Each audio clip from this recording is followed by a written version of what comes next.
Heart attacks don't start in the heart. They start in your arteries. And most people are feeding the damage every single day. Most people won't know their arteries are blocked until it's too late. I want to share what the best meal is for clearing out your arteries. This might surprise most people because it doesn't align with traditional American Heart Association recommendations. To understand what to eat, we need to look at the tissue layer exposed to blood flowing through arteries, called the endothelial layer. It regulates blood pressure and functions as a filter. It also prevents clots and has immune functions.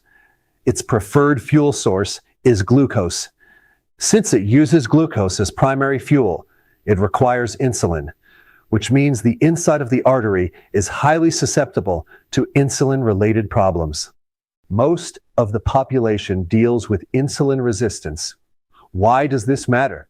Because insulin deficiency leads to fuel deficiency. How do you develop insulin resistance? By consuming things that increase insulin, specifically chronic carbohydrate consumption and excessive snacking. Next is nitric oxide, which relaxes blood vessels and prevents arteries from becoming stiff.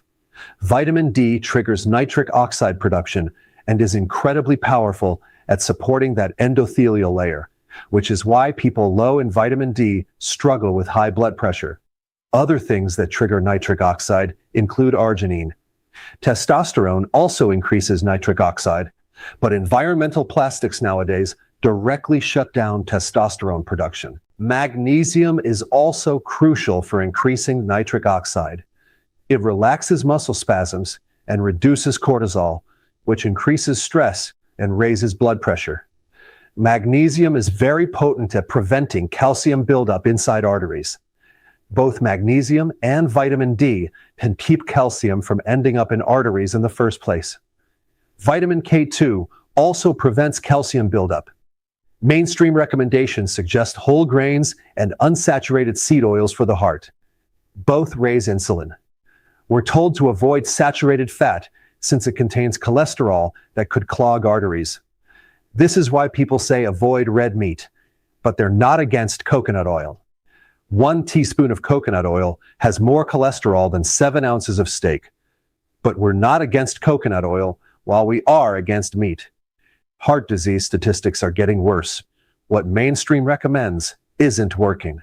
The best meal starts with consuming something that doesn't disrupt insulin. We need to go low carb. Ketogenic is best, because with ketones, you can bypass insulin resistance and feed that inner artery layer. The primary part of this meal is red meat, the exact thing they tell you not to eat. You can do a hamburger, just make sure it's grass-fed. I'd highly recommend melting some cheese on it. Find raw cheese because it's higher in vitamin K2. Red meat is loaded with zinc, which directly improves testosterone. As far as quantity, it could range from 6 to 8 ounces. The heart is like a muscle. We need to give it raw material to support and heal it. The second part of this meal is a salad. I primarily use arugula, which increases nitric oxide. It has vitamin C and vitamin E. Pumpkin seeds can also help. They have high magnesium, high zinc, and selenium. The last thing is vitamin D. Nothing is more powerful than vitamin D3. It's virtually impossible to get vitamin D from food, so you need to get it from the sun. When getting sun, get plenty. Just don't get burnt. In winter, take it as a supplement. As a maintenance dosage, you need at least 10,000 IUs every single day. That will greatly help your heart and many other things.